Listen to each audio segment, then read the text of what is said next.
예.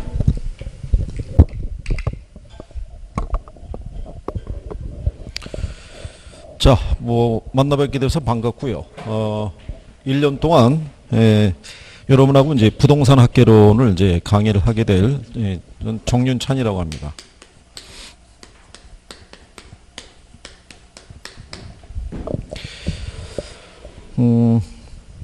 이게 이제 지금 시작을 하시는 거니까, 동차 합격하는 게 이제 정상이라고 생각하시면 되겠고, 그래서 그 전에, 어저께 수업 들으셨죠? 예, 간단한 오리엔테이션이나 이런 거는 들으셨을 거라고 생각하고, 예. 여기 1차 과목이에요. 1차 과목인데,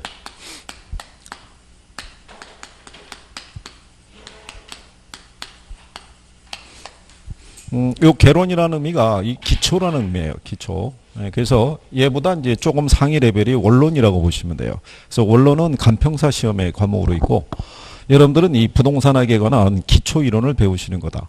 그러면 이 학개론 안에 들어가게 되면요, 총론이 있고, 일단 강론이 있어요. 그래서 강론으로 들어가게 되면 경제론이라든가, 그 다음에 시장론, 그 다음에 정책론, 그 다음에 투자론, 그 다음에 금융론, 그 다음에 개발 및 관리론. 이게 이제 그 강론으로 되어 있고요. 그러니까 여기 총론이라는 거는 요 강론을 이해하기 위해서 필요한 기초 지식을 제공해 주는 게 총론이라고 보시면 돼요. 총론. 그래서 강론이 이렇게 세부가 되어 있고요. 그 다음에 이제 감정평가론이라고 있어요. 원래 얘도 이 강론에 들어가 있어야 되는데 단원 비중이 크다 보니까 별도의 단원으로 뺀 거예요. 빼서 여기 총론하고 여기 강론에서 85% 내고요. 여기 간평에서 15% 내외를 내도록 되어 있어요. 그러니까 정해진 거예요. 네. 잘 안 들리시나요? 네. 이 울려서 좀 그럴 거예요. 그게. 그러니까 얘가 15%라는 거는 몇 문제 나오냐면 한 6문제 정도 평균. 예, 그래서 이게 A형하고 B형을 구분하지 않고요. 35번 이후는 간평이에요. 문제 배열상. 예, 그렇게 되어 있다고 보시면 되겠고. 그러면 얘네한테서 이제 몇 문제 나오냐면 34문제 정도. 그 중에 이제 배열을 나누게 되면요. 총론에서 평균적으로 한 3문제 정도. 경제론에서 4문제에서 5문제 정도. 시장론에서 평균적으로 한 4문제 정도.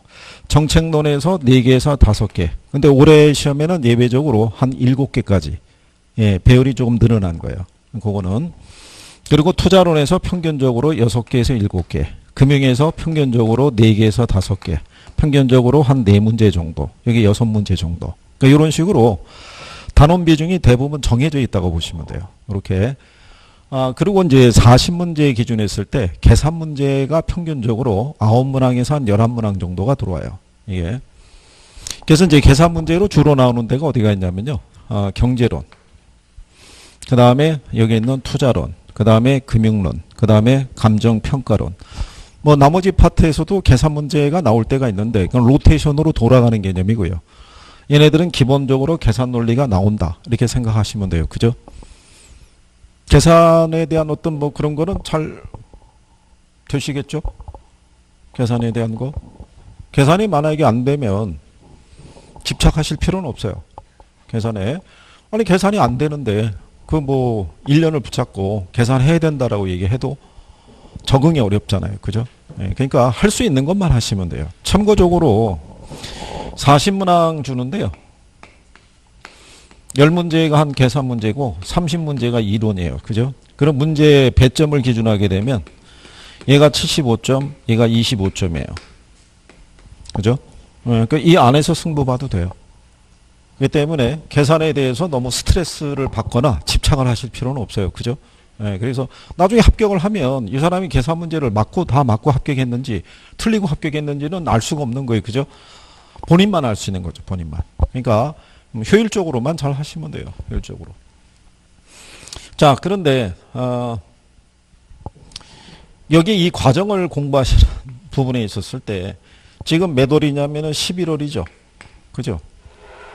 그러면 12월 있고요. 1월, 2월, 3월, 4월, 5월, 6월, 7월, 8월, 9월, 10월. 내년 10월 24일 날이 여러분 시험일이에요. 그죠? 그러면 1년이잖아요. 그러니까 뭐 한 11일 정도 했으니까 한 355일 정도 가지고 공부하시는 거죠. 이렇게 해서. 근데 여러분들이 계산할 때는 약 한 350일 정도. 그렇죠? 저희가 생각할 때는 요 43이라는 게 뭐냐면요. 저희는 일주일에 한 번 와요. 그렇죠? 예. 그러니까 여러분들하고 저하고 한 4번 정도 만나면은 이 과정이 끝나는 거예요. 그러면 시간이 가는 속도가 여러분들이 인식하는 거하고 제가 인식하는 거하고는 많은 차이가 있겠죠. 이 시간이 금방 가요. 이게. 예, 그래서 대부분 당부를 드리는 게 올해 동차를 합격하고 싶으시면은 지금서부터 열심히 하셔야 돼요. 특히 6기까지. 그죠? 6기까지 해서 1차가 어느 정도는 정리가 돼야 2차를 갈 거 아니에요. 그죠? 1차를 늦게까지 앓고 가게 되면 2차를 넘어갈 수가 없어요. 처음에 여러분들이 이 시험에 도전할 때는 거의 뭐 전국 수석을 노리는 뭐 이런 개념으로 들어와요. 들어오다가 시간이 경과해가지고 하는 사이에 시간이 훌쩍 가거든요. 그러면은 주변을 정리하기 시작해요. 이 시험은 한 번에 붙는 시험이 아니다. 2년에 나눠서 붙는 시험이다. 이렇게 해가지고 배우자부터 먼저 설득을 해가지고 주변을 정리를 하고 그러고 넘어가는 거예요. 그런데 이게 시험운이라는 게 있어요. 가령 예를 들어서 28회 때 1차가 됐어요. 근데 29회 때 2차가 어렵게 나왔어요. 떨어졌어요. 그러면 다시 30회 때 같이 해야 되잖아요. 그죠? 근데 이때 1차가 어려웠다는 거예요. 그럼 1차부터 안 되게 되면 어떻게 되는 거예요? 순간적으로 한 3, 4년 훅 가는 거예요. 그죠? 아니 무슨 사법고시도 아니고 에? 중개사 시험에 도전하는데 이렇게 오랜 시간 머문다고 그죠? 예, 이게 좋은 게 아니라는 거예요. 정해진 시간에 떠나시려고 그러면 열심히 해야 돼요. 열심히. 그러면 이거 열심히 하려고 그러면 제일 먼저 얘를 이해할 수 있어야 돼요. 용어를. 예, 용어의 기초에서 문제를 내주는 거예요. 자, 그러면 생소한 용어를 이해하려고 그러면 결국 뭐 해야 되겠어요? 이거 반복해야 돼요. 그리고 이 과목, 학계론이라는 과목은요, 암기 과목이 아니에요. 얘는 계산 과목도 아닌 거예요. 그죠? 세상에 계산 과목이라는 건 없어요. 그렇잖아요? 암기 과목이라는 것도 없어요. 우리나라에만 있는 게 암기 과목이에요. 뭐 때문에? 수능의 후유증이죠. 그렇지 않겠어요? 얘는 기초적인 개념에 대한 이해를 필요로 하는 거예요. 이해를. 그러니까 외워서는 얘는 도전을 하게 되면 실패하게 돼 있어요. 그러니까 외워서는 50점까지는 갈 수 있어도 60점 이상으로 넘어가기 힘들어요. 그러니까 먼저 용어에 대한 뭐를 해줘야 되면 이해를. 이해하려고 그러면 뭐 해야 돼요? 반복하라는 얘기는 결국 뭐 하라는 얘기예요? 자녀들에게 예습하고 복습을 강조하죠. 예습은 바라지도 않아요. 그죠? 그냥 뭐만 해주면 돼요. 복습이라도. 단 복습을 하는 과정은 뭐냐면 요 기간 중에는 예를 들어서 월요일서부터 여기 수업이 금요일까지 있나요? 네. 그러면 금요일이 있다 그러면 토요일까지 했을 때 만약에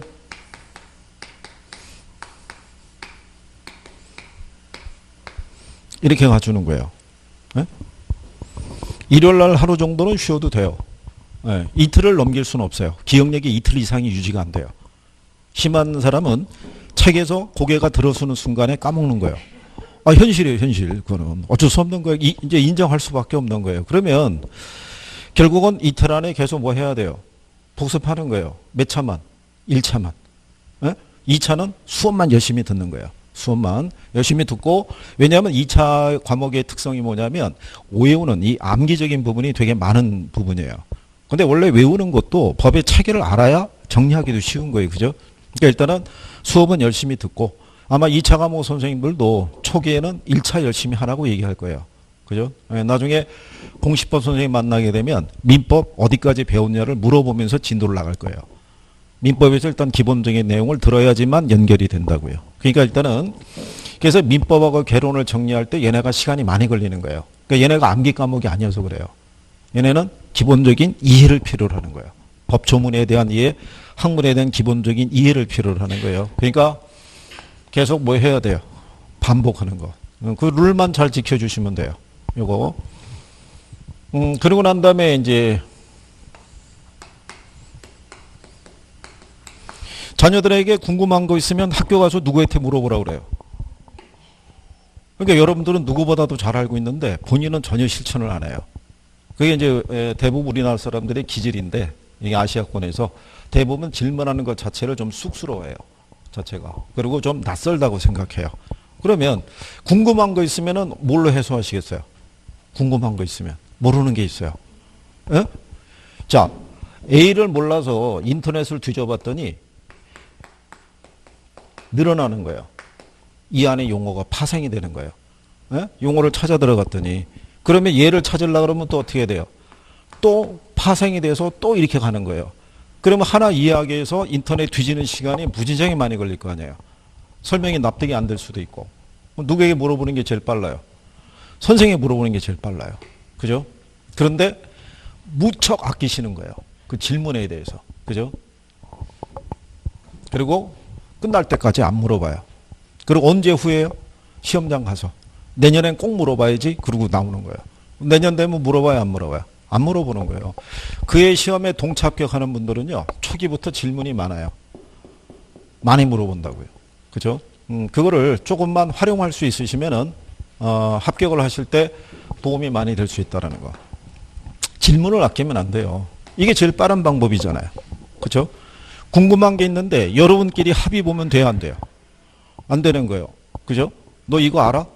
자기도 모르겠으면 이런 건 시험에 안 나올 거야. 뭐 이러고 둘이서 합의 보면은 무슨 의미가 있겠어요? 그러니까 열심히 해 주셔야 되겠고 계산에 대해서는 나중에 계산적인 부분의 실력은 저희가 확인을 해보고 일단은 가는 과정에서 지금 입문 과정에서는 계산 논리는 취급하지 않고요. 나중에 별도로 언급을 해드리는데 계산에 대한 기본적인 지식이 없으시면은 요령이라도 좀 배우셔야 되니까 뭐 그렇게 해서라도 해소는 시켜드릴 테니까 너무 스트레스 받지는 마시고. 그러니까 이런 과정을 통해 가지고 공부를 하셨을 때 그리고 끝으로 당부드리면 얘를 빨리 정리하셔야 돼요. 경제론에 대해서. 그 대부분 요 경제론에 대한 이해가 부족하면은 정책론까지 기본적으로 영향을 받아요. 용어가 여기서 반복돼서 나온다고요. 그렇죠? 그러면 여기쯤에 갖고 선생이 경제 용어를 막 올렸을 때 그게 앞에서 무슨 말인지를 모르면은 여기도 이해가 안 되는 거예요. 그래서 얘를 늦어도 3, 4월달까지는 경제에 대한 기본적인 개념이 정립이 돼 있으셔야 돼요. 그래야지 5, 6월 달에 투자하고 금융에 대한 것들이 정리가 되고 7월 달 가면서 간평에 대한 그죠? 여기 간평이라는 게 그 공부를 해보신 분들은 어렵다고 생각을 하는데 간평에 6문제 나오죠. 6문제 나오는데 감정평가의 기초라는 게 있고요. 감정평가 방식이라는 게 있고 이 가격 공시제도라고 있어요. 이 감정평가 방식에서는 근래 이거밖에 안 나와요. 뭐 계산만. 그죠? 그리고 계산이 있고 용어가 생소하니까 학생들이 버리려고 그래요. 통으로. 근데 통으로 버릴 이유가 없는 게 이 중에서 계산이 한 3문제 나온다 그러면 나머지 3개가 이론이에요. 그죠? 근데 그게 쉽게 나오는 거예요. 쉽게. 거기는 충분히 맞출 수 있어요. 거기는. 그렇기 때문에 통으로 버리면 안 돼요. 우리가 점수를 딸 때에서는 확실히 따줘야 돼요. 안 되는 건 버려야지 어떻게 하겠어요. 그죠? 여러분들이 물론 지금은 100점에 도전하겠다는 심정으로 앉아있을 수 있어요. 그죠? 근데 우리는 현실이잖아요. 제가 여기서 여러분들에게 강의해 드리는 거는 학문적인 지식을 전달해 드리는 게 아니라 몇 점을 맞을 수 있는 그렇죠. 60점을 맞을 수 있는 방법론을 알려드리는 거예요. 진짜 공부는 합격한 다음에 열심히 하셔야 돼요. 나중에 어떤 금전적인 이득을 많이 취하시려고 그러면 합격을 하고 난 다음에 진짜 열심히 하셔야 되고 여기서는 몇 점을 맞을 수 있는 6점을 맞을 수 있는 방법론을 그러니까 우리는 최대 목표치를 많이 바라지 않고 몇 점? 현실은 70점이에요. 나중에 여러분들이 시간이 뒤로 가면서 느끼시겠지만 학생분들이 시험장에 들어가서 가장 많이 겪게 되는 게 뭐냐면 실수와 착각이에요. 아는 건데 틀린다고요. 올해도 어느 분이 3개를 바꿨는데 3개가 다 틀린 거예요. 원래 썼던 게 맞는 거예요. 그걸 누누이 바꾸지 말라고 그랬는데도 불구하고 바꾸는 거예요. 그러니까 어느 정도의 시험운도 작용을 해요. 여기서 한 3개 틀리더라도 실수하더라도 60점대는 유지할 수 있어요. 그죠? 근데 60점에 걸려있는 사람이 한두 개 실수하면 어떻게 돼요? 떨어지는 거예요. 냉정한 거예요. 그죠? 네, 그렇기 때문에 이 정도까지는 우리가 충분히 맞출 수 있다라고 생각을 하시고, 그리고 단원을 가다가 저희가 참고하세요라고 얘기를 해요. 그거는 그냥 참고사항이에요. 무슨 말인지 아시겠죠? 만약에 내용이 시험상에서 나오게 되면은 제목을 노란색으로 해줘요. 제목을. 그러니까 가령 예를 들어서 여기 맨 앞에 있는 단원이 이게 총론이잖아요. 그죠? 그러면 총론 안에 들어가면 시험 목차가 정해져 있어요. 부동산 개념과 분류, 그 다음에 부동산 특성, 그 다음에 속성, 이렇게 세부 시험 범위 내역이 들어가 있어요. 그런데 우리 단원을 보게 되면은 부동산학의 기초라고 돼 있죠. 네. 이 개념 자체를 물어볼 때 부동산 학이라는 이론에 대한 개념을 물어볼 수도 있고 학에 대한 어떤 이론 자체에 대한 개념을 물어볼 수 있는데 요거는 출제 빈도가 별로 없어요. 그러니까 앞에 대한 부분은 학문적인 성격이 강하기 때문에 간단하게 정리하고 넘어가는 거예요. 출제 빈도가 거의 없으니까. 대신에 개념이라는 제목을 달고는 출제해요. 한 문제. 요 분류에 대한 제목을 달고 또 한 문제 출제돼요. 그리고 부동산 특성이라는 제목을 달고 역시 한 문제가 출제가 돼요. 올해 이렇게 3개가 다 출제가 됐어요. 그러면 올해만 이렇게 출제되냐면 그렇진 않아요. 매년 로테이션이라고 생각하시면 돼요. 근데 어렵게 주느냐? 절대 어렵게 안 줘요. 간단하게 줘요. 간단하게. 그러니까 총론에서 3문제 정도 나오면 이거 다 맞고 출발해야 돼요. 다 맞고. 예, 올해 시험에는 A형 1번, B형 1번이 있죠. 예, 요거 물어봤어요. 개념. 그러니까 풀 수 있는 방법이나 요령에 대해서는 저희가 알려드리는 거예요. 그 과정에 대해서. 그러니까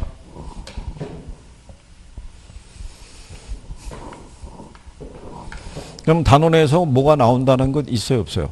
다 있어요. 저희가 세부적으로 다 해드리는 거예요. 그러면 경제론에서도 이렇게 시험 목차는 딱 이렇게밖에 없어요. 수요 공급 이론하고 경기 변동하고. 그러면 수요 공급 이론 안에서 세부적으로 뭐가 더 중요한 거에 대해서는 다 별도로 체킹을 해드려요. 그죠? 그래서 처음에 강의할 때 중요하다고 발표하는 애들 있죠. 얘는 끝날 때까지 발표해요. 끝날 때까지. 그러니까 결론은 나오는 애들을 갖다가 정해놓고 우리가 그 과정을 이해하러 들어간다고 생각하시면 돼요. 네, 그러면은 어느 정도 성적이 나올 수밖에 없을 거예요. 그 정도 되면 충분히 뭐 하실 수 있다. 뭐 이렇게 생각하시고. 그러니까 룰만 잘 지켜주시면 되고. 그리고 결석은 치명적이라는 거. 그죠? 결성하시면. 결성하면 뭐 인강 보면 되지. 그런데 인강을 3시간, 4시간 집중한다는 건 쉽지 않아요. 모니터 앞에 앉아보시면 느끼셨겠지만 게임하는 거하고는 틀려요. 그렇죠? 네. 처음에 물론 모니터를 딱 뚫어지게 보기 위해서 자세도 정자세로 30분 지나면 밑으로 내려오잖아요. 의자에 앉기가 부담스러우니까. 벽에 기대일 것이고 기대면은 눕고 싶을 거 아니에요. 그죠? 뭐 그러면 집중이 되나요? 소리만 듣겠다고 하는 거는 저희들 같으면은 소리만 들어도 대충 무슨 말인지 알잖아요. 그죠? 굳이 책상에 앉아 있을 필요는 없는데 여러분 입장에서는 틀리잖아요. 그러니까 거기에 의존하시면 안 되고. 그리고 오늘 요거 지금 이거 받으신 거 있죠? 예, 여기에서는 지금 이렇게 쭉 설명하면 그런가 보다라고 얘기만 들으시면 돼요. 왜? 기본서가 도착하잖아요. 여기다가 부지런히 적어놨는데 기본서가 도착하면 또 여기다 적은 걸 글로 또 옮겨 적는 것만큼 불행한 일이 없는 거예요. 그죠? 그러니까 그냥 여기서 이러이러들이 중요하구나. 기본서 봤을 때 그거 가지고 정리하시면 되겠고. 그리고 뭐 공부할 때 보게 되면요. 세트는 기본서 있고요. 요약집 나오고요. 그 다음에 기본 문제집. 그리고 이제 중간에 이제 이런 게 나올 거예요. 기출문제집이라는 거. 근데 기출문제는 다뤄보는 게 도움이 되실 거예요. 기출문제는. 기본적으로 40문항 기준에 했을 때요. 한 50에서 60% 정도는 기존에 냈던 거를 활용을 해줘요. 그러니까 패턴 정도. 그 지문을 외우는 건 소용없어요. 무슨 말인지 아시겠나요? 그거를 분석해서 이렇게 활용할 수 있다는 거는 저희가 분석을 해서 알려드린 경우고 여러분들이 보고 판단하기는 쉽지 않으신 거예요. 그러니까 하나라도 정확하게 알면 6시험 넘어가는데 별 지장이 없어요. 그렇게 보시면 되겠고. 자, 그 다음에 이제 수업하기 전에 뭐 궁금한 거 있으신가요? 공부하는 과정에서 뭐 궁금한 거? 뭐 오늘 안 물어보면은 뭐 끝날 때까지 안 물어본다라고 뭐 거의 생각해도 되죠. 아는 게 없어서요? 매년 되풀이되는 현상이죠. 처음에 왜 안 물어보냐 그러면 뭐 아는 게 있어야 물어보죠. 그게 초기 증상이고. 조금 지나면 왜 안 물어보세요 물어보면 물어볼 게 너무 많아서 못 물어보겠다는 거예요. 그게 두 번째 나오는 증상이에요. 세 번째 증상은 뭐냐면 그래도 왜 안 물어보느냐. 선생도 인간인데 쉬어야 될 거 아니냐. 그거야 저희가 알아서 쉬면 되고 일단은 중요한 거는 여러분들이 합격을 하느냐 안 하느냐가 중요하잖아요. 그죠? 물어보는 걸 아끼면 손해요 손해. 지금 같은 선생한테서 같은 교재를 가지고 공부하는데 이게 나중에 성적이 갈린다고요. 그죠? 여기서 성적이 우수한 사람이 있고 성적이 그렇지 못한 사람으로 갈릴 거 아니에요. 그죠? 그 갈림에 있을 때 가장 기초가 되는 게 경제론이에요. 여기서부터. 여러분들이 지금 받으신 게 이게 총론까지의 범위예요. 총론. 그죠? 나중에 기본서 보면요. 여기까지는 손때가 묻어 있어요. 그 이유는 깔끔해요. 그죠? 왜? 경제론 들어가면은 무슨 말인지 모르겠으니까. 넘어가다가 못 넘어가는 거예요. 그죠? 예전에 여러분들 영어 회화 그 테이프 구입했던 거 기억나시나요? 앞에 1, 2번만 손때가 묻어 있지 나머지는 깔끔하잖아요. 그죠? 그거는 중고 테이프 가게 되면 뚜껑 열어보면 다 똑같아요. 마지막 테이프만 조금 손때가 묻어 있어요. 아쉬우니까. 마지막 거는 무슨 내용이 들어있나 그걸 확인하기 위해서 한번 들어보는 거죠. 그러니까 차분하게 하시면 돼요. 차분하게. 궁금한 거 있으면은 자주 물어보시고 결석을 하는 건 치명적이니까. 그죠? 그리고 서로 격려를 많이 해주셔야 돼요. 그죠? 이 시험은 절대평가예요? 상대평가예요? 예? 절대평가예요. 몇 점 이상이면? 6점 이상이면 합격하는 거예요. 그러니까 옆 사람이 되면 나도 될 수 있는 거예요. 그죠?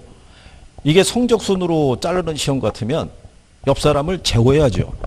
그렇잖아요? 그게 내가 유리하니까. 근데 옆 사람이 되면 나도 될 수 있는 시험이고 내가 되면 옆 사람도 될 수 있는 시험이에요. 그죠? 그러니까 서로 잘 격려하시고, 그죠? 나중에 또 7월달 돼갖고 예민해져 있다고 그래가지고 이 조그만 거 갖고도 뭐 싸우고 뭐 그런 경우도 있어요. 자리 갖고 뭐 다투기도 하고 뭐 그런 경우가 있는데 스트레스 받아서 그런 거죠. 자, 어쨌든 뭐 그 얘기고. 자, 그 다음에 공부하는 거를 다 알고는 있겠죠. 주변에서. 박관 양반은 특히 알 거고. 외조는 필요해요. 외조는. 주변에서는 시간이 지나면 다 알게 돼 있죠. 왜냐하면 조금씩 연락이 어떻게 돼요? 끊어지니까 대인관계가 조금씩 흔들리기 시작하거든요. 그러니까 나중에 모든 걸 뒤집어 엎으려고 그러면 합격을 해야 돼요. 떨어지면 복잡해져요. 특히 옆집 여자 입은 막을 수가 없어요. 그렇죠? 여러모로 내공이 비슷하기 때문에 그러니까 합격을 해야 돼요. 그래야지 해소될 수 있어요. 뭐 궁금한 것도 있으신가요? 뭐요? 책 같은 걸 읽을 때는 예. 내용이 이해가 되거나 된다거나 이렇게 받아들여지는 느낌으로 보통 보고 말잖아요, 집에서요. 문제는 뭐냐면 문제를 풀 때 적용이 잘 안 되는 거예요. 문제를 풀어본 지가 안 돼요. 이렇게 보시면 되는 게요. 이게 이론이잖아요. 자, 이론을 가지고 이게 문제로 전환이 바로 안 돼요. 내가 알고 있는 거 하고요. 이거를 문제상에서 이렇게 답을 찾아가는 과정이 항상 일치하지는 않아요. 그래서 초기 단계가 뭐냐면 지문이 이렇게 5개가 있잖아요. 그럼 처음에는 다 맞는 말 같아요. 다. 그죠? 그러다 어느 정도 공부를 하게 되면은 2개를 골라요.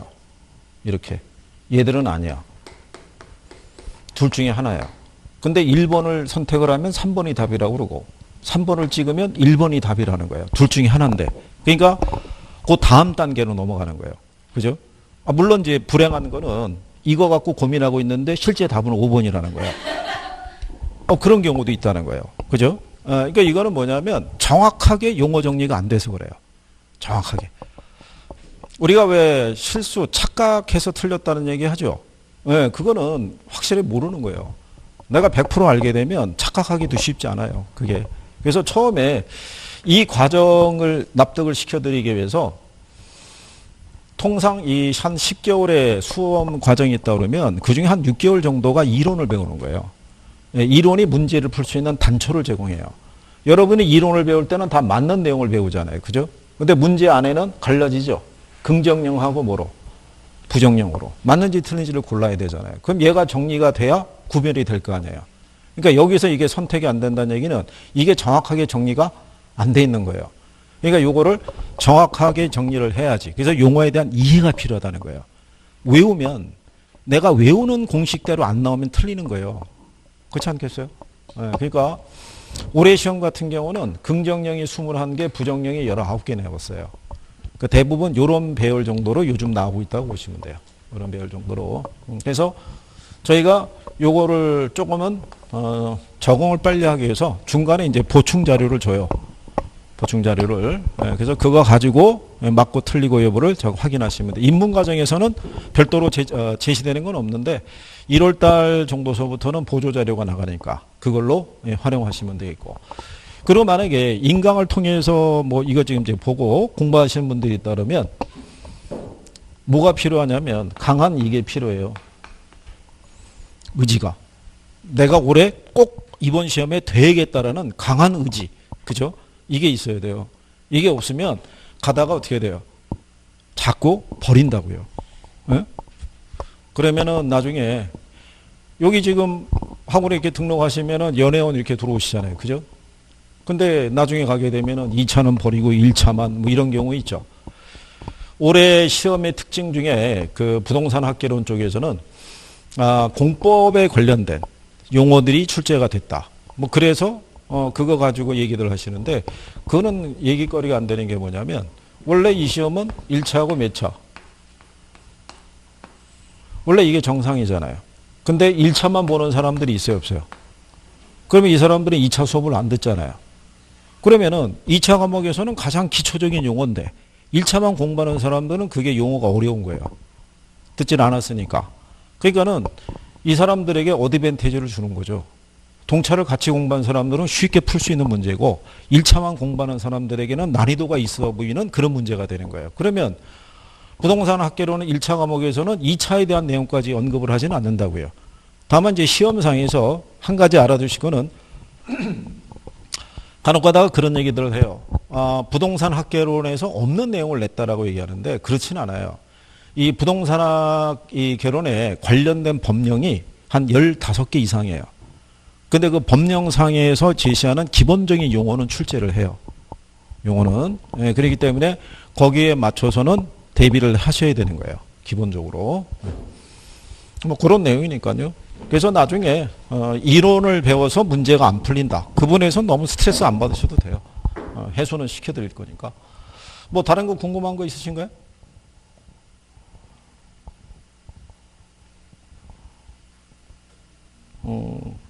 참고로 한 5월 달 정도 이상이 되면 선생이 여러분들이 안 물어보니까 제가 물어봐요. 제가. 그래서 1번, 2번, 3번, 4번, 5번 이렇게 막 물어봐요. 그죠?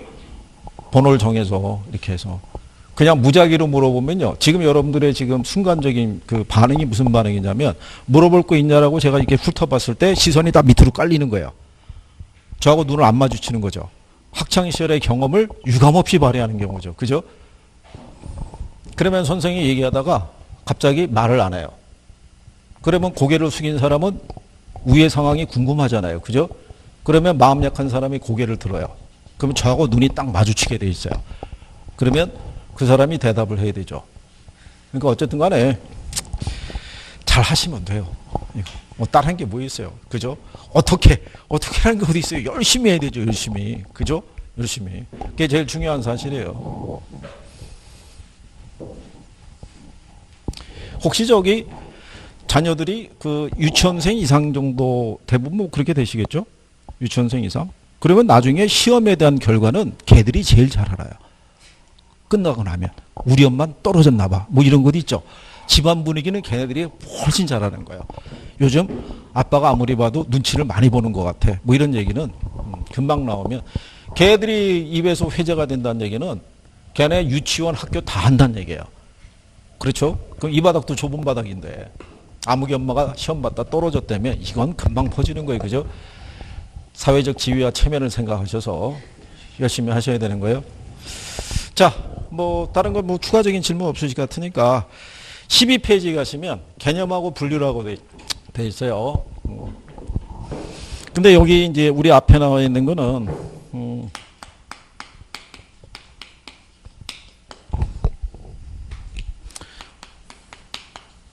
부동산학의 기초 이렇게 나와 있어요. 제가 제목을 하얀색 분필로 이렇게 적어드리면요. 그냥 들으시면 돼요. 예, 중요한 단원이 아니라는 거예요. 그죠? 여러분 시험상에서 거기 보면은 부동산학의 정의 뭐 이런 거 나오죠. 예, 이거를 뭐 답으로 유도할 일은 없어요. 지문으로 활용한 선례는 있어요. 그죠? 예, 그래서 그냥 부동산학이란 어떤 것이냐라고 얘기를 해요. 그죠? 근데 거기 보면 부동산학이란 여러 가지 부동산 현상이나 활동 등을 연구 대상으로 하여 뭐 이렇게 나와 있어요. 그죠? 자, 그런데 뭐 이런 용어가 나와 있잖아요. 부동산 활동이라는 것도 있고요. 부동산 현상이라는 게 있는데요. 얘가 이제 일련의 원인적인 관계고요. 얘가 결과로 나타난다고 보시면 돼요. 이것도 그냥 들으시면 돼요. 얘네 시험상에서 지문 한 줄로 나온 거예요. 그죠? 그러니까 처음에는 용어가 생소하실 테니까 기본적인 나와 있는 용어가 이제 이런 것이다라는 것 정도 알려드리는 거예요. 그러니까 그래야지 이게 문장을 읽을 때 쭉 연결이 되실 거 아니에요. 그죠? 그러면 부동산 활동이라는 건요. 우리가 부동산을 대상으로 해서요. 이런 일련의 행위를 하는 것을 부동산 활동이라고 그래요. 우리가 부동산을 이용하거나 뭐를 하거나 개발하거나 아니면 또 뭐 하거나 관리하거나 여기 이용하고 개발이 있고요. 그 다음에 뭐가 있으면 관리가 있으면 얘들은 연결되어 있다고 보시면 돼요. 그러니까 이용 개발이라는 논리는 뭐냐면 지금까지라는 논리예요. 우리나라는 지금까지 뭐가 많이 돼 있는 나라예요. 개발이 많이 돼 있는 나라예요. 그죠? 여러분들이 저기 동남아 가게 되면은 태국이라는 나라가 있죠. 거기 방콕이라는 도시는 국제적인 인지도는 우리나라보다 훨씬 높아요. 서울보다. 그렇죠? 근데 방콕이라는 국제도시를 벗어나면은 예전 우리나라의 시골하고 비슷한 풍경이 나타나요. 근데 우리는 도시를 벗어나서 외곽으로 조금 빠져나가더라도 여전히 도시적인 요소를 쉽게 찾을 수가 있어요. 우리는 구석구석 뭐가 많이 돼 있는 거예요? 개발이. 그죠? 그러면 개발을 하고 난 다음에 필요한 행위가 뭐겠어요? 관리예요. 개발 다음에 오는 게 뭐다? 관리. 그래서 관리에 대한 중요성은 나날이 커지게 될 거예요. 올해 여러분 시험에서도 예외적으로 한 3문제 정도가 나온 거예요. 관리라는 제목을 달고. 네, 그래서 그러니까 지금까지 우리가 뭐 했다 그러면 개발했다 그러면 지금부터 뭐 해야 돼요? 관리해야 되는 거예요. 다 누가 주체겠어요? 우리 사람이. 그렇잖아요. 우리가 필요해서 부동산을 뭐 하는 거예요?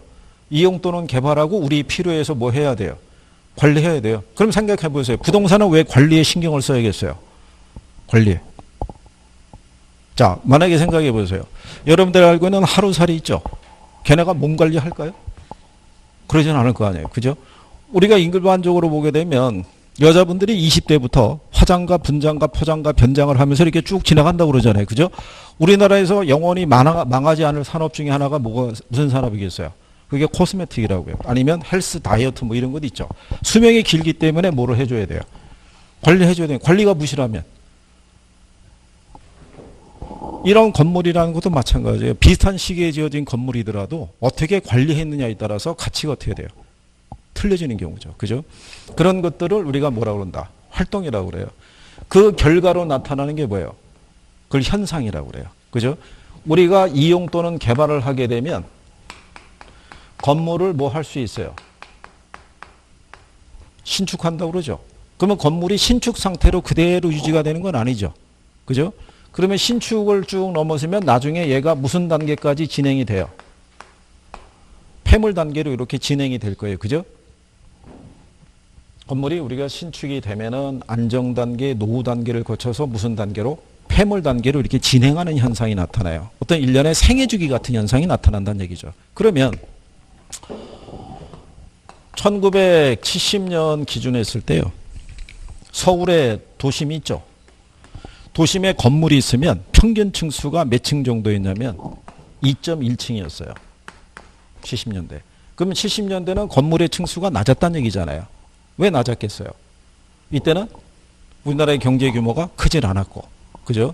이 정도의 규모의 건물이라도 그 당시에는 참 규모가 큰 건물이라고 봤을 거예요. 그죠? 그런데 이때 70년에 신축된 건물도 시간이 지나서 2000한 예를 들어서 거의 19년 정도가 됐다 그러면 지은 지가 거의 50년이잖아요. 그럼 얘가 다시 뭐 해야 돼요? 재건축이나 뭐 재개발해야 될 거 아니에요. 그러면 다시 우리가 재건축할 때 이때랑 똑같은 규모로 재건축하는 게 낫다? 아니면은 고층으로 바꿔서 짓는 게 낫다? 바꿔서 짓는 게 낫겠죠. 그렇죠? 그러면 결론적으로는 우리가 일련의 어떤 행위를 하게 되면 이로부터 어떤 현상이 파생이 되겠죠. 그럼 그 현상을 잘 분석을 하면은 그 다음에는 어떤 행위가 좀 더 바람직할 것이다라는 것을 유추할 수 있어요, 없어요? 있을 거 아니에요. 그거를 잘못 판단하게 되면 우리에게 주어진 자원을 낭비하는 꼴밖에 안 되는 거예요. 무슨 말인지 아시겠나요? 그러니까 우리에게 주어진 자원이라는 것을 좀 더 효율적으로 운용할 수 있는 방법론을 알려주는 게 부동산 학이라고 보시면 돼요. 이게 그래서 거기에 관련된 용어라는 것들을 그래서 거기에 보시면 부동산학이란 여러 가지 부동산 현상이나 활동 등을 연구 대상으로 하고요. 그들 간의 상호관계나 부동산 활동 등이 인간생 활동에 미치는 영향을 분석해서 그 안에 내재되어 있는 일반적인 원리를 도출하는 것이다라고 얘기를 해요. 누구나 생각할 수 있는 보편적인 원리 있죠. 그죠? 나중에 여러분들이 배우시겠지만요. 부동산 학에서는 추구하는 최우선의 어떤 이제 가치에 관련된 부분이 효율성이라는 것에 바탕을 두고 있는데 거기에 행위에 지침으로 얘기하는 게 이거를 해야 된다고 얘기를 해요. 무슨 이유? 최유 이용을 해야 된다. 요거를 우리가 최고 최선의 이용이라고도 얘기를 해요. 같은 거예요. 이게 원문은 highest and best use예요. 그래서 학자가 번역을 할 때는 최고 최선의 이용이라고 번역을 한 건데 이게 일본 애들이 최유 이용이라고 번역한 거예요. 한문으로. 그래서 우리나라에 번역해서 들어올 때 최유 이용이라고 번역해서 쓰고 있는 거예요. 같은 내용이에요. 뜻은. 예. 그러면 여러분들이 생각할 때 최유 이용 또는 최고 최선의 이용이란 어떤 이용 같으세요? 어떤? 이게 딱 느낌이 올 때. 일반인들이 선택할 수 있는 이용이 될 수 있겠어요? 없겠어요? 네? 자, 참고로 여러분들이 터미널 주변에 땅을 갖고 있어요. 이 땅을 개발을 할 때 1번 상가, 2번 주택, 3번 공장 셋 중에 뭐 선택하시겠어요? 이거 선택한다는 거죠. 네? 그게 이거예요. 그게 무슨 이용? 그게 최유 이용이라는 거예요. 그러니까 가장 일반적이고도 보편적인 이용을 얘기하는 거예요. 어떤 전문가에 의한 어떤 특별한 이용을 얘기하는 게 아니라는 거예요. 그죠? 그래서 이게 어떻게 보면 우리에게 주어진 자원을 활용할 때 행위 기준으로 봤을 때는 하한선이라고 보시면 돼요. 마지노선이다. 여기에도 미달하게 되면은 우리가 감가라는 걸 적용해요. 그죠? 그러니까 예를 들어서 상가가 들어설 자리에 공장이라든가 창고가 들어서 있게 되면 이 비싼 땅에서 이게 무슨 짓이야 이렇게 얘기할 정도로 그렇잖아요. 그래서 가만히 가보시게 되면요 주변에 건물이라든가 용도가 있으면 비슷해요. 그렇죠? 네, 주택들이 질비한 지역에 거기에 갑자기 뭐 상가가 들어서 있고 이러지는 않는다는 얘기예요. 그렇죠? 그러니까 이런 것들을 할 수 있는 행위 기준을 갖다가 이제 여기서 제시하는 거예요. 가장 보편적인 것으로 최소한 이거는 해야 된다는 얘기예요.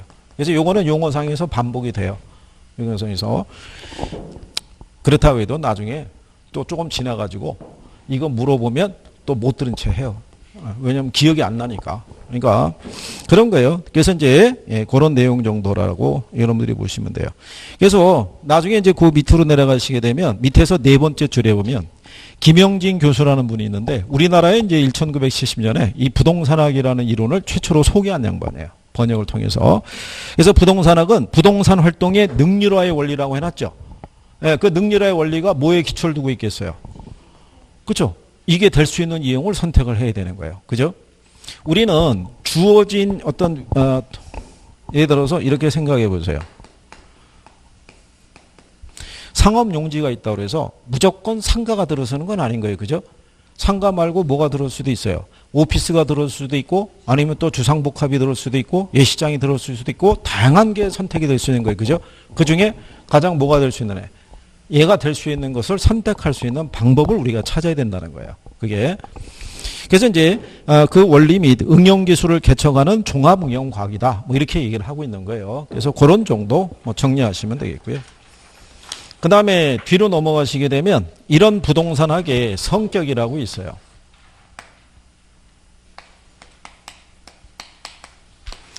얘들도 시험상에서요. 한 2번 정도 인용한 선례는 있어요. 근데 자주는 안 나오고요. 한 5년에서 한 7년 주기 뭐 그런 정도로 쓰는 거니까. 그러니까 이제 여러분들이 만약에 이렇게 생각해 보세요. 거기 종류가 보면 응용과학, 경험과학, 종합과학, 규범과학, 사회과학 뭐 이런 식으로 돼 있죠. 그렇죠? 그러면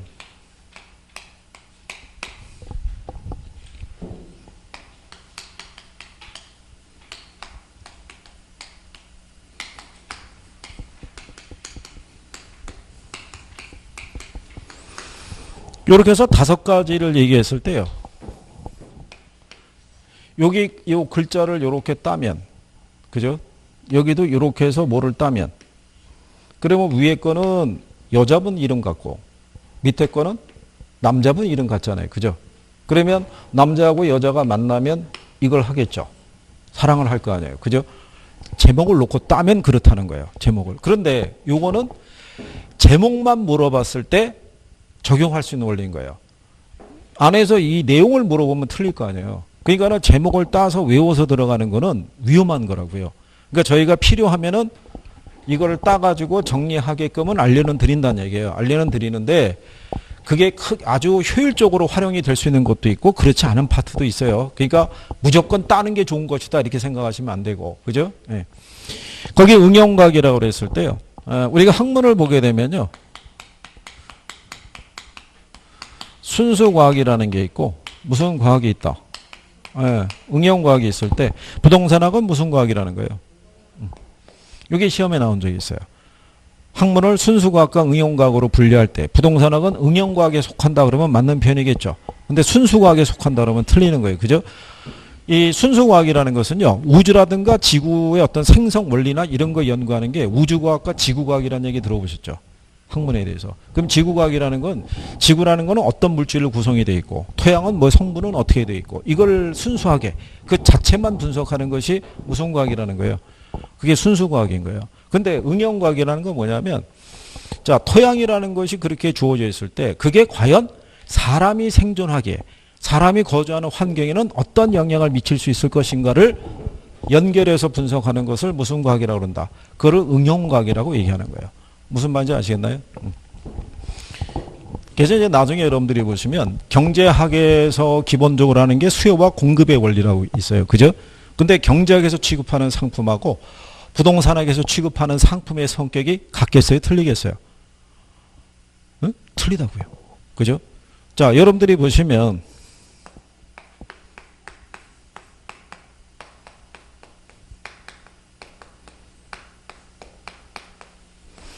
자, 주식시장의 주가라든가 상품의 가격이 있죠. 뭐에서 결정이 되겠어요? 어?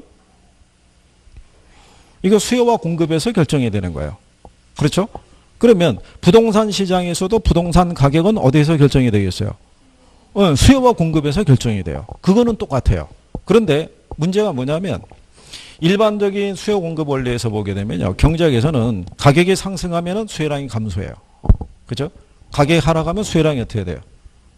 증가한다고요. 그죠? 근데 부동산 시장에서는 가격이 올라갈 거라고 추정이 되면 수요가 늘어나요. 더 오르기 전에 사야 되니까. 그렇죠? 그러니까 일반적인 이 경제상의 수요 공급의 원리에 그대로 따르지는 않고 부동산 시장만의 법칙이 나름대로 또 존재하는 거예요. 그거를 우리가 인식을 할 필요가 있는 거예요. 그래서 요즘 들어서 여러분 시험에 거기까지도 활용을 해요. 가격 변화라든가 가격 변화에 대한 예상이 있죠. 네, 이제 그거를 이제 물어봐요. 그래서 이제 수요량의 변화하고 수요의 변화를 구분을 할 때 나중에 배우세요. 예, 그래서 작년 시험에 거기까지 활용한 걸 봤을 때는 경제 파트를 출제하는 양반이 바뀐 거예요. 작년 기준했을 때. 그래서 예전에 안 썼던 표현이 나오는 거예요. 그러니까 순수하게 경제학 쪽에서만 내는 분이 아닐까. 그렇게 생각을 해요. 왜? 이 방향에 대해서 물어본 선례는 없어요. 경제학에는 있어도. 우상향으로 이동한다, 좌하향으로 이동한다, 뭐 이런 표현이 있죠. 예, 그래서 올해는 그 표현이 이제 거의 인용이 안 돼 있는데, 예, 그래서 한 해 나오고 안 나올 수 있는 경우도 있어요. 자, 그래서 어쨌든 부동산학은 무슨 과학이다? 응용과학이라는 거. 그 다음에 부동산학은 무슨 과학이라고 그러냐면요. 경험과학이라고 그래요. 부동산학에서 취급하는 모든 문제 있죠. 예, 이건 우리가 겪어봤던 내용이에요. 그죠? 부동산에 관련된 지금도 집값에 대한 문제가 있어요, 없어요? 강남의 집값이 평당, 평방미터당 1억을 넘어서느냐 안 넘어서느냐 이런 얘기 하고 있잖아요. 그죠? 근데 10년 전에도 부동산 가격의 문제는 있어요, 없어요? 있는 거예요. 20년에도 있었고 똑같은 거예요. 그죠? 우리가 현실적으로 겪으면서 부딪혔던 문제를 취급한다는 점에서는 무슨 과학이라고 그래요? 경험과학이라는 거예요. 그래서 부동산학은 추상적인 학문은 아닌 거예요. 요게 시험상에서 인용이 된 거예요. 요게. 그 다음에 여러분들이 만약에 가지고 있는 땅에다가 어떤 건축 행위를 하려고 그러면 알아야 될 게 뭐 있겠어요? 그 땅에다가 집을 짓거나 아니면은 뭐 조그만 뭐 상가 건물을 짓거나 뭐른가 건축 행위를 하려고 그랬을 때 여러분들이 필요한 게 뭐 있겠어요? 일단은 적정한 건축업자 만나서 뭐 설계도 꾸며도 봐야 될 거고 공간 건축법도 알아가지고 공간에 어디까지 갈 수 있는지 건폐율, 용적률 뭐 이런 얘기도 들어봐야 되고 짓다 보면은 돈이 좀 부족하게 되면 은행으로부터 땅 담보를 해서 대출 받는 것도 알아봐야 될 거 아니에요. 그죠? 그러면 우리가 부동산을 대상으로 일련의 행위를 하고자 했을 때 필요한 관련 분야가 상당히 많다는 얘기죠. 예, 그래서 여러 가지 분야하고 연계되어 있다는 점에서 무슨 과학이라고 그래요? 종합과학이라고 그래요. 그러면 뭐가 설명하는 거예요? 제목이 설명해요. 뭐가 설명하고 있다? 제목이. 그래서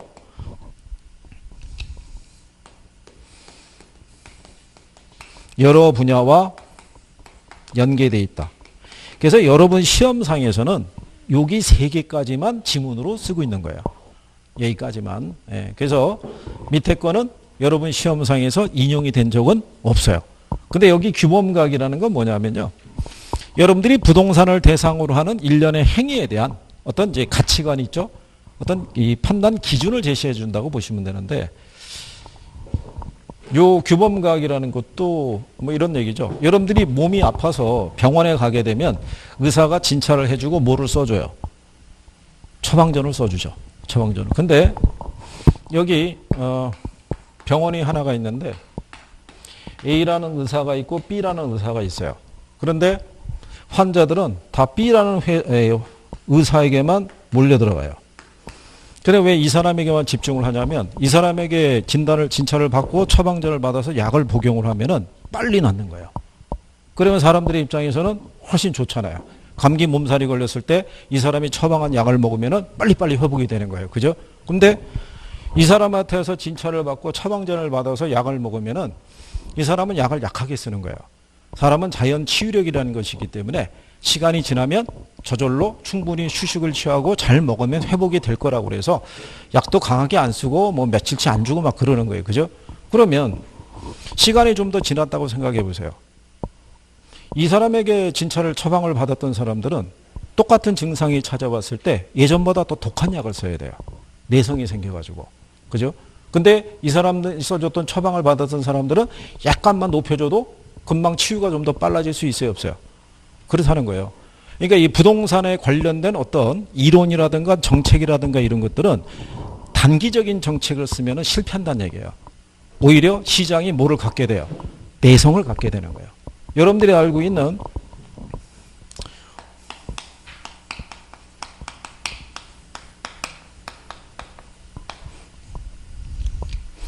분양가 규제 또는 뭐 있어요?